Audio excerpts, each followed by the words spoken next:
Hi everyone, my name is Monica, and I have gone to St. John Newman ever since I was in fifth grade. So I went through middle school and high school, middle school RE classes and high school youth group, and then I also was a mentor for the middle school and high school youth group. I am now about to graduate nursing school, and I currently hold positions in the operating room and the emergency department. So yeah, that's about me.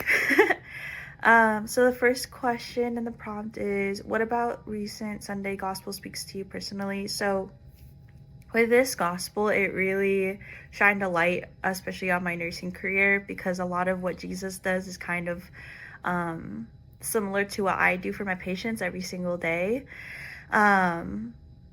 So I like the most important parts to me that really stuck out was how Jesus was meeting this Sumerian woman, who was most likely an outcast, and it was a really odd time during the day because it was boiling and hot.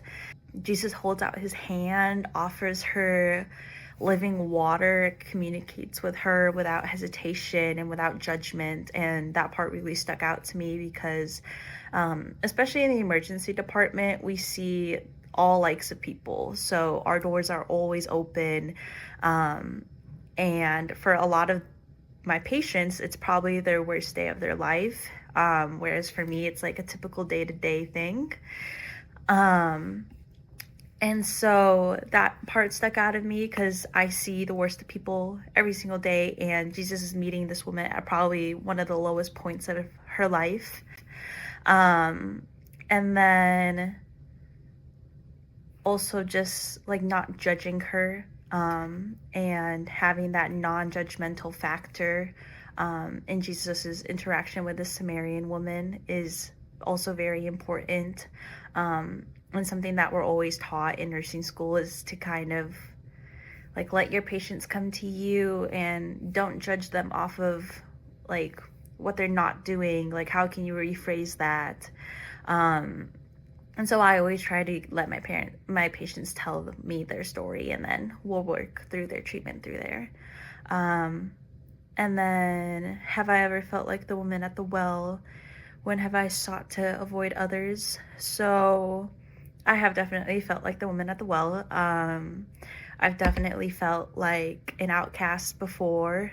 Nursing school will kind of do that to you, where you kind of get like imposter syndrome, or I've definitely sought out to avoid others whenever I've had like either a difficult patient interaction, like when one of my patients unfortunately die, or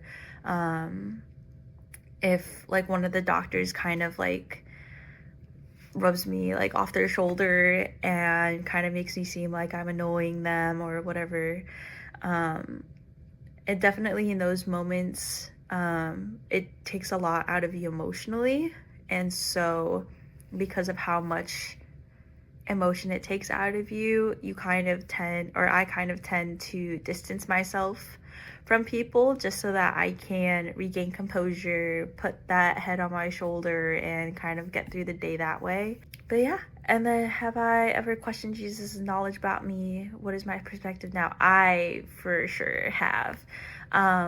In college, I kind of went away from the Catholic faith, and I was really tempted by everything college has to throw at you. And my best guess is that Satan was really getting to me with those temptations, and I questioned Jesus' knowledge about me all the time. Like the typical, like, why would I be subjected to this? Why am I dealing with this right now? And kind of blaming him and not understanding his path for me. But now I have gone back and my faith is stronger than ever. I realize that I can only make it so far without him beside me. I knew he was always there, but me actively communicating with him and opening my heart back to him, and just like taking down that wall that I built up the past 3 years of college. In my last year, I broke it all down, and that's definitely helped me. And I've become more confident in my relationship with Jesus. And I communicate with him a lot, and it's definitely a weight that's lifted now, and it's a like completely different perspective. And stuff from this gospel that I can apply to the remainder of Lent and beyond in the week ahead is that the way Jesus interacted with the Samaritan woman is the way that I strive to interact with all of my patients. I walk into the room, introduce myself, I let them come to me and explain their story and their perspective. We fill in the gaps. I don't judge them if they don't understand what's happening, because it's not their job to fully understand. It's my job to fill in those gaps and make their treatment in their life a lot easier. Especially since this is like a super stressful time, and being able to hold someone's hand and be there for them in like a non-judgmental side is really fulfilling and means a lot to a lot of people. But yeah, I hope you guys enjoy your little meeting.